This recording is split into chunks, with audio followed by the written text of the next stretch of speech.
Live from the Danger Room, hidden deep under a Westchester mansion, it's the mighty Marvel ToonCast with Tim Nidell and Jeremy Shields. Two of you. The odds are getting better and better. Spiders! Danger! We always kiss the bridesmaids, too. This ain't Cajun country, hun. Zip those lips. Kumbaya! He's alive. And in a lousy mood. I can't believe it. Get away while you can! Join them as they review classic Marvel animation. And now, here's Tim and Jeremy. Excelsior! Well, hey, Toonsters, we're back. It is me, it is Jeremy, and of course, with me is the ever-elusive Tim Nidell. There he is, Tim Nidell. I'm here too. And we are here in the Danger Room, and we're making sure to not hit any buttons once again.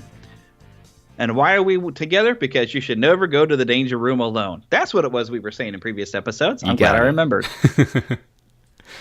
So, while we're in the Danger Room, why are we in here, Tim? I have no idea, honestly. Are we talking about Spider-Man? Is that what we're doing? Yes, that's right. We're talking Spider-Man, but we do it from the Danger Room because this is the only place we could be in a nice, secure location to make sure nobody comes in and stops us from recording these because, you know, the man is always out there to say, hey, you can't do that. And darn the man. That's what I had to say. That's right. We're 90s kids, okay? So everything was darn the man, right? Okay. And that's why we're talking about a 90s series right now. So Spider-Man, the animated series, we're working on now the second episode, which, of course, introduces the Spider Slayers. I think that's actually the name of the episode, too, isn't it? It is. I should have looked that up. Part 1, yes. Yep. The Spider Slayer, yes. Originally, this aired on February 4th of 1995. Whoa.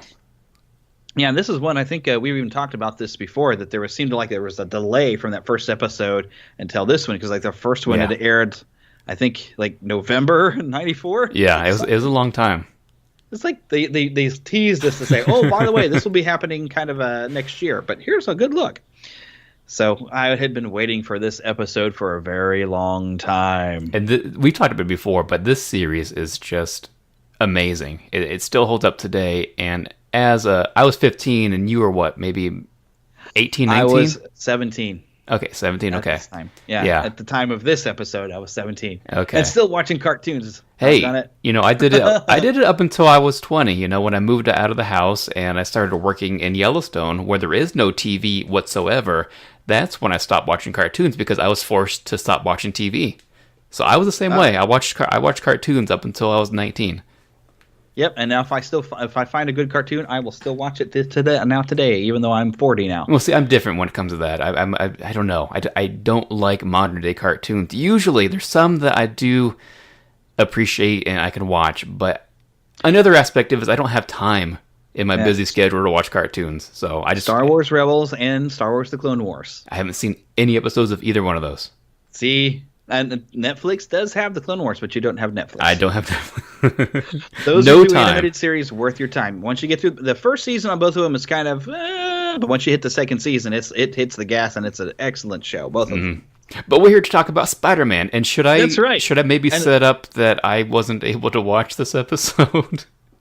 Again, we have a hard time because they have not released the Spider-Man animated series here in the United States. Mm-hmm. They have released it, I have found out, over in Europe, and I think maybe specifically in Great Britain. But in order to get a copy of it over here, it'll be in PAL format, and people over in Britain know that we can't get it in the States, and they will sell it for a few $100s to get the entire series.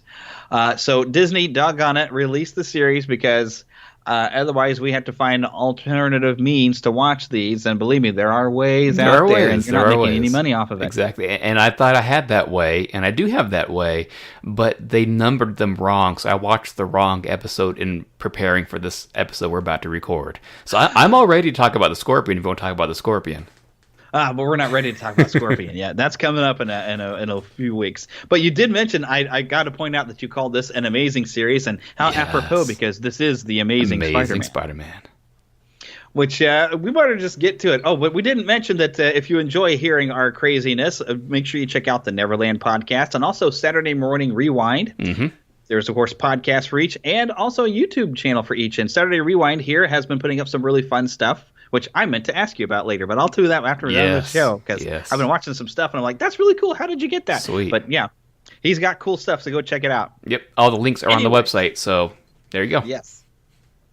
And however you're listening to this, we had some kerfuffles, and those of you who've been listening for a while, hi, Mom. No, but we have had to change some of the things on feed. We are back in iTunes, but we have a feed that runs through the Neverland Podcast main feed, which through Libsyn. If you've been listening on that one, the Marvel ToonCast episode you probably noticed has been popping up there. But we do also have a specific feed special to the Marvel ToonCast, which you can go and find that one as well. Tell people to come and check it out. That way, if you're a Marvel fan but not a Disney fan, well, then you can go and just get the one. So tell your friends, spread the word, Marvel ToonCast. We're doing something awesome here. But now, the Spider Slayer. Tell me about it, Jeremy. Tell me all about the Spider Slayer. Well, it's a typical night for Spider-Man. You know, he's just swinging. Everything's cool, going through New York. Mm-hmm. And all of a sudden, these weird, droid robots, they're like these flying drones come at him. They're like these giant cameras. Nice to just get away up here sometimes. Clears out the cobwebs. Uh-oh. Spider-Sense going crazy. Guy can't even sling a few webs in peace anymore. And it seems they were just sent to track him. And really, they just kind of hit ramming speed at him. And so he realizes, okay, there's something wrong with these. They're explosive, and they're just trying to ram me. But after Spidey deals with those and wondering, well, what in the world's going on with that? And he does, of course, manage to get a few pictures because he plants a camera, which we don't see him do, but we see him later. He does have the photos. We see that Norman Osborn is there with this other guy, Spencer Smythe. You blew it. You failed, Smythe. My father is the world's foremost expert in the field of robotics, Mr. Osborn. He is not a failure. Relax, Alistair. No need to defend me. No need. You let that web-swinging weasel make fools of us. Not for long. This was only a trial run. And Alistair Smythe, who's in this wheelchair there, is there with Spencer Smythe. And they said, well, this was a successful test. Well, we didn't hurt Spider-Man, but we just wanted to make sure we could track him properly and find him wherever he goes. Now, it's important to note, and I think this is why it's their very huge camera lens on here, that they seem to be going by visual scanning.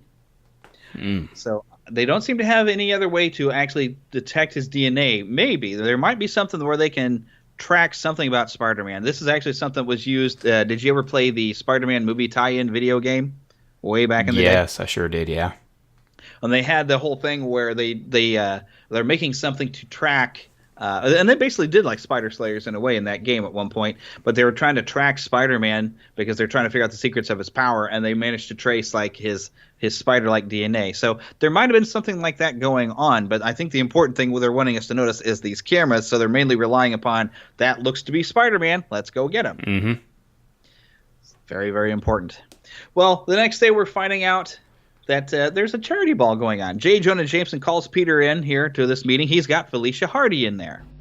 Then there's the caterer, the parking attendants, the musicians, the cleaning crew. It's all been taken care of, right, Mr. Jameson? Of course. This isn't the first charity ball I've hosted, Miss Hardy. Yes, but this is the first one with the Hardy name attached to it. Now, what about the photographer? Mother says we absolutely must have one. Yeah, well, tell Mother that if I spend any more money on this thing, I'm going to need charity. Now, they've made some alterations to Felicia Hardy's character a little bit for the animated series, and she's kind of this, like an heiress of sorts. Has some money, and she's holding a charity ball, and, oh, look, Peter! I know Peter. Well, we go to school together, and you can tell Peter's definitely got the thing for Felicia Hardy, which at this point seems mutual, but things will become a little bit more comic-friendly. Now, there's a lot of characters we could cover in our upcoming profile. Felicia Hardy we will get to later, but not right now, because she is definitely a big character that you're going to want to get to know. Big important character. I'm still waiting for her in a good movie, but that's a whole other story. That's so true. She's a perfect character for a movie. Yep. There's a whole thing going on with Sony trying to team her up with Silver Sable, but they need to put her in a Spider-Man movie first, I think. But that's neither here or there. That's a big thing. They at least did put somebody in Amazing Spider-Man 2. There was somebody working at Oscorp who they called her Felicia, which I took to mean, aha, there you are. Nice. I didn't catch that. Sweet. Yes. Well, I was kind of expecting it because I follow up on Spider-Man movies, and so Yeah. I knew that there was supposed to be somebody cast as a Felicia, so I was waiting for that. And when they mentioned her name, I was like, "Yay!" And right at that point, they had plans to make more Spider-Man movies based all around that, so I was expecting to see Black Cat later, but Yeah. they kind of got kiboshed. And Yeah. So maybe through Homecoming, from there We get shall to see. I want to see a good Black Cat. But anyway, so Felicia Hardy's got this charity ball going on. This is also, you're going to find out that Eddie Brock is, as a reporter, is not just, for a newspaper. J. Jonah Jameson also has a news channel that he also runs, which becomes kind of important because that's the only way they could really get some of the story thing. But Eddie Brock is not going to be able to help cover this event because he's working on something really, really big, but he hasn't said what it is yet. So Peter Parker gets the assignment to go and take photos at this charity ball, which J. Jonah Jameson apparently is putting up a substantial amount of money, and he ain't happy about this to do this charity ball. But the Hardy Foundation is a big donator to the newspaper and big advertiser, that kind of thing, sponsor. So J. Jonah Jameson is putting up the money, and they're holding it at his place. So Felicia Hardy says, hey, you need to bring a guest with you. And who does Peter bring with him to the charity ball but little old Aunt May, which is just sweet. And she actually, Flash Thompson, he's actually at this thing, and Flash Thompson tries to mock Peter for it, and Felicia Hardy tells him, well, I think it's sweet, and goes over to Now, if it was Aunt May from the new movies, I wouldn't mind. Just saying. Yeah, Aunt May suddenly got hot. What happened there? She's not 90 years old anymore. She's just hot. Yeah, which is really not quite Aunt May anymore. No. Much as we like Marissa Tomei, it's just like, where's the lady from those first three? She was like the perfect Aunt May. Where's the old lady from Titanic? Is she still alive? Let's get her. I don't know. I don't think she's alive. I Yeah. think she passed away like years ago. Could have. I don't know. I don't pay attention to people from Titanic so much. Second viewing, that I realized this isn't really that good of a movie. Come on now. I was waiting for the accident to happen so it would get interesting. No, that is the best part of it. The second half is the best part. Yeah, second half, because then it becomes intense. Until then, I was Yeah. like, well, I'm kind of bored. And then suddenly Kate Winslet takes her clothes off and you're not bored anymore. No, I'm kidding. I'm making a bad joke. Okay, but We'll save that for our Titanic podcast coming up next. Sure, yes, the one that's going to hit an iceberg and sink. So, okay, well, enough of my Titanically bad jokes. So, speaking of a bad joke, see how I segue that? Ooh, that's a good one. Flash Thompson thinks he's just being brilliant, and at this point, we're also getting to meet Harry Osborn, who's kind of a little bit of a stooge for Flash Thompson. He's kind of light in the loafer, kind of a wishy-washy. He just seems to flounder about, I don't know how else to say it, but so he kind of follows. He's a bit of a follower, He's been kind of brought down by his overbearing father. But Flash Thompson has bought himself a Spider-Man costume, and he figures he's going to prank Peter Parker by wearing the costume and going pushing Peter around and saying, "Hey, well, those photos you like, I don't like them." Hey, you look just like your big hero. I better. Paid enough to rent this thing for the frat party. Well, what do you think Peter will do when he sees you in it? Don't know what he'll do. Just don't be standing too close to him when he does it. Parker, it's time we had a talk. About what, Spider-Man? About those pictures you're always taking of me. I don't like them. So Flash Thompson just thinks he's so funny, and Peter's just trying to play along because of like, you're not me. So it's already a weirdly awkward situation. But at that time, let's do a character bio. Yes, do it. Who are you? Unidentified mutants. You know who I am. Who told you my name? You and what army? So Spencer Smythe, which in the comics he lasts a lot longer than he did here in this cartoon, but we'll talk about that one a little bit later. Professor Spencer Smythe was a robotic and arachnid expert who asked J. Jonah Jameson to fund his projects, having become convinced by Jameson's editorials that Spider-Man was a menace. That almost seems to hold true in this episode. This episode, instead of J. Jonah Jameson, it's actually Norman Osborn.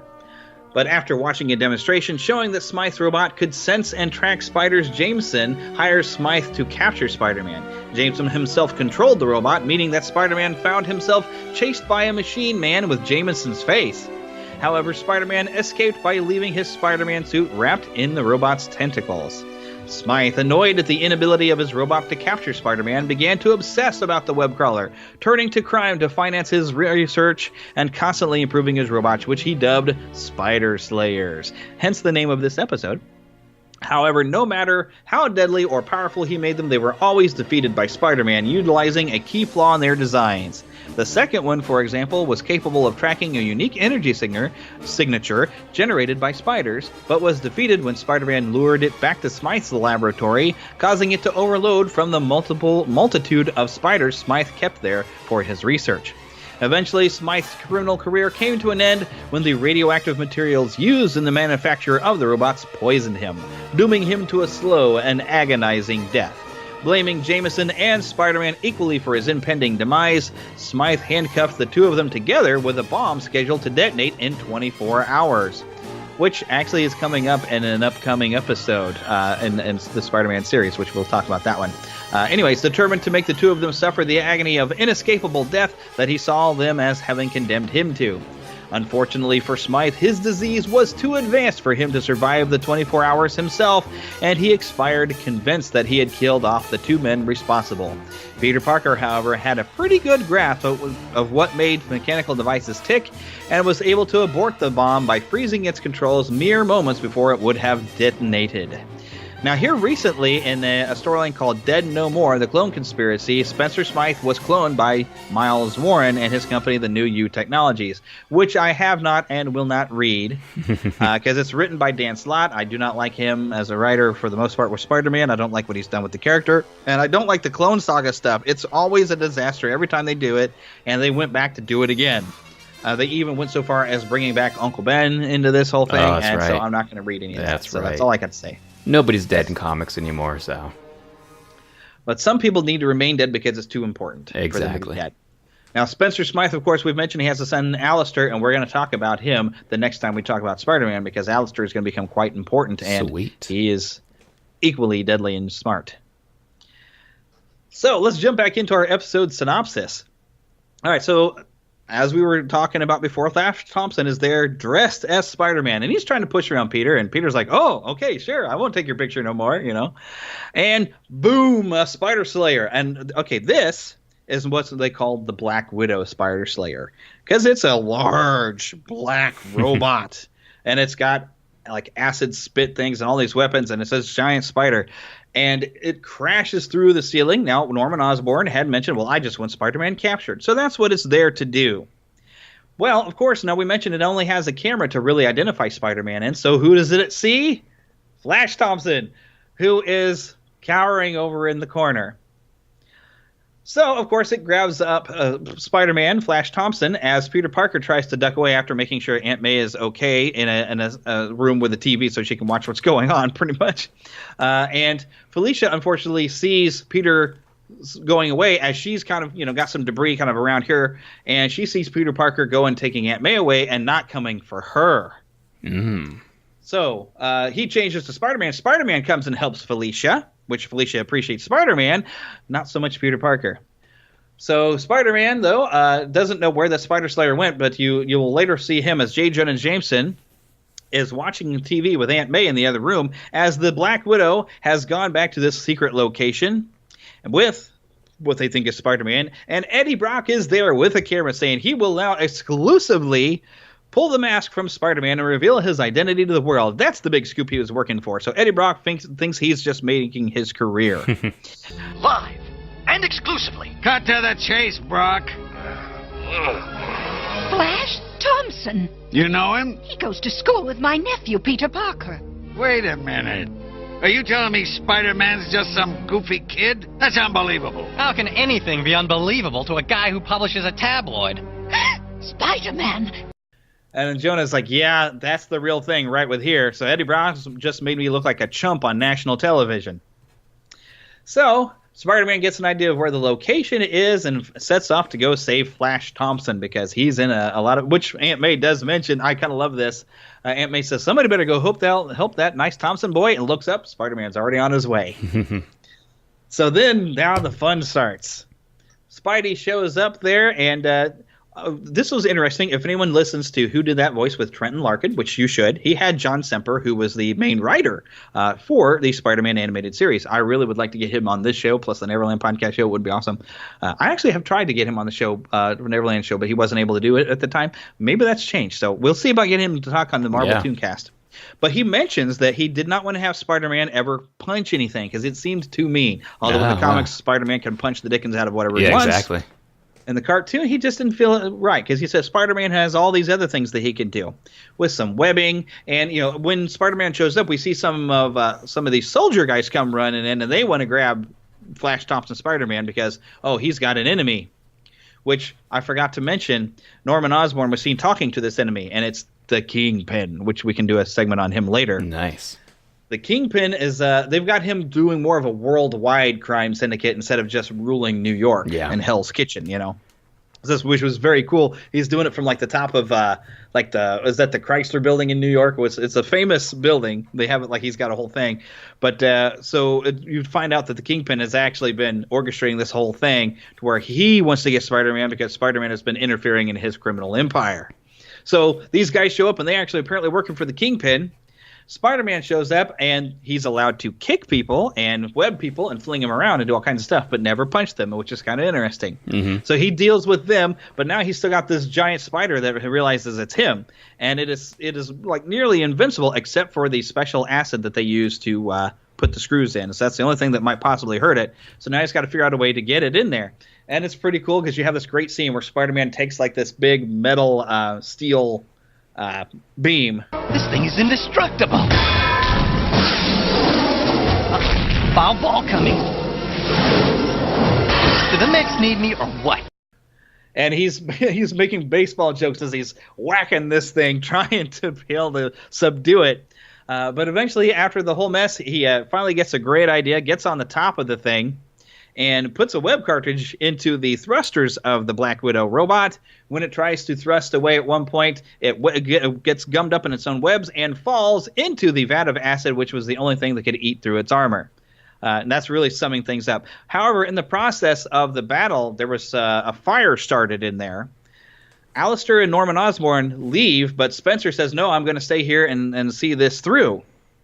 Unfortunately, Spencer doesn't make it out, and the whole place, kaboom, explodes, leaving Alistair Smythe outside, very upset. And jumping to the very end of the episode, which I am going to back up again, but jumping to the end of the episode, you see the Kingpin coming along and saying, oh, well, I knew your father, and he was doing a great thing, but I would like to now help you follow up on your father's work, Mr. Alistair Smythe. And so he hauls him away. Now, I will also mention once again, Alistair Smythe is in a wheelchair at this point and has been the entire episode. Mm-hmm. When we actually learn about Alistair Smythe, we find out how he got in that wheelchair. Yep. Because he wasn't in it when he first showed up. But while that whole thing has been going on, of course, Peter shows back up at J. Jonah Jameson's apartment. Flash is safe, and Flash has vowed he's never going to do anything that stupid again because Spidey has had a little talk with him. It's like, now you know the trouble that this mask causes, and then now knock it off. Don't do anything like this. Uh-huh. So, oh, I thought you were about to say something there. But so Felicia Hardy comes up, and she reads Peter the riot act. First the dolt, now the coward. Coward? I was only trying to... You abandoned me! Spider-Man had to save me. If you were half the man he is... And so, she storms off. But I like that they do that because in the comics, this was a big deal. As the Black Cat, as she meets Spider-Man later before she goes good and everything, they have a relationship together where she likes Spider-Man. But at one point he says, well, I've got to show you who I am. He unmasks, and she's like, no, put it back on. Literally. She wants nothing to do with Peter Parker. Wow. She loves Spider-Man. I love that. That's really cool. So, and as the series goes on, they did go in that direction, and I really love that they did that. But they have where she's got this thing on Peter Parker. Although here in the current more comics, she is friends with Peter. But it was just funny to kind of have that in. It's like, oh yes, Spider-Man, awesome. Peter Parker, not so much. So we have that little bit, plus a very important thing happens there. J. Jonah Jameson is laying into Eddie Brock for making him look like a fool and fires him. Networks are laughing at me, Brock. Even Fox. Can you imagine the humiliation? And it's all because of you. Me? Don't blame me. Blame Spider-Man. I do. But him, I can't fire. And that's the end we ever see of Eddie Brock, isn't it? He never comes back ever on the show again, right? Oh, yeah, we'll never see that guy again. Never again. He moved back to Philadelphia, where he came from. Yep, okay, sounds about right. Yeah. Alrighty, any final thoughts from this? Do you remember this episode now? I do remember a lot about it. I just can't really discuss it in full detail. But let me say that the parts I watched of it, I loved the Scorpions part. It's amazing. I love it. All right, and that's coming up later. That's like episode 5 or 6. I'm ready for episode 5 or 6. I'm ready for Scorpion in a movie. Oh, yeah. No, he was always... Him and Shocker are my two favorite Spider-Man villains as a kid. So I'm excited. Well, you will see the Shocker. And Shocker has always been kind of a thug for hire in his own way anyway. Which we'll be able to talk about the Shocker later, because he will make an appearance. I don't remember if he's in season 1, but I know in season 2. I think he is. And of course, Jim Cummings is the voice. Yes, indeedy. Mm-hmm. And one of the things I like about the Shocker, though, is the very first Spider-Man comic that I ever bought. Shocker was the villain in that episode, in that issue. Yeah. So he has a special place for me. So anytime I get to fight him in a video game, I'm like, Shocker, old buddy, I'm here to kick your butt. But yeah, back to this episode. I do remember as a teenager, and I do remember I love the Kingpin in the animated series. Probably my favorite version of the Kingpin I've ever seen is from this animated series. With Roscoe Brown? Is this? Oh, we'll have to look that up. But he's a very famous voice actor. Okay. A lot of television in the 80s. Had a great voice. Unfortunately, we've lost him. Yeah. I forgot to mention that the voice of Spencer Smythe was Edward Mulhare. And you'll like this. He played Devin Miles on Knight Rider. The guy in charge. Sweet. Wow. That's cool. Yes. He had a lot of different roles when I looked him up. Unfortunately, he did pass away in 1997. Yeah, because he was older, yeah. Yes. But how cool that he got to be in at least one episode of Spider-Man. Amazing. I love that. And let me do a little shameless plug of my own podcast, Saturday Morning Rewind. I just had an amazing interview with Ed Asner, legendary voice actor and legendary actor, period. And, of course, he is the voice of J. Jonah Jameson. Right. So whenever you happen to hear this, make sure you go and check out Saturday Morning Rewind, because the timing might not be the same, but go and check out his feed, because you can find that. It'll be there. Plus, didn't you talk to the voice of Kit? I did, yeah. Oh, wait. William Daniels, yeah. Yes. So, Knight Rider fans, go back and check that out, too. Yep, just go to SaturdayMorningRewind.com. You'll find it. And, of course, visit the NeverlandPodcast.com, and you'll find the Neverland Podcast for all things Spider-Man and Disney, Pixar, Marvel, Star Wars, and occasionally branching outside to something else that is just kind of cool and geeky. Yes. Alrighty. Any other final thoughts on this episode before we roll on? Nope, I love it. And you described it incredibly well, and I can imagine it in my head. Yes, and this was a fantastic episode, because actually at the time I wasn't familiar with the Spider Slayer, so this was really cool. Exactly. And I love there's a great line in there where Jonah Jameson, when he's bawling out Eddie Brock, says that you've made me the laughingstock amongst all the networks, even Fox, which is funny because this aired on the Fox Kids network. Find us on Facebook by simply searching the Mighty Marvel ToonCast. We have an entire page that you can like, and we'll try to put some more stuff on there. We also do have a Twitter feed for the Marvel ToonCast. I believe it's just simply at Marvel ToonCast. Sweet, everybody. Make sure, though, if you find us on iTunes, and leave us a review, please, because this is a new show. We want to get it out there. We want to get more people to know about it. And if you leave a bunch of reviews, it really helps us, because it lets us know if you're enjoying it. Plus, it also has iTunes say, hey, people are watching and listening to this show. See, but I think this pretty much wraps it up. Make sure you subscribe there on iTunes. Subscribe to the Saturday Morning Rewind. Subscribe to Neverland Podcast. Subscribe to our friends, because our friends make awesome shows. See you next time. Excelsior. Bye.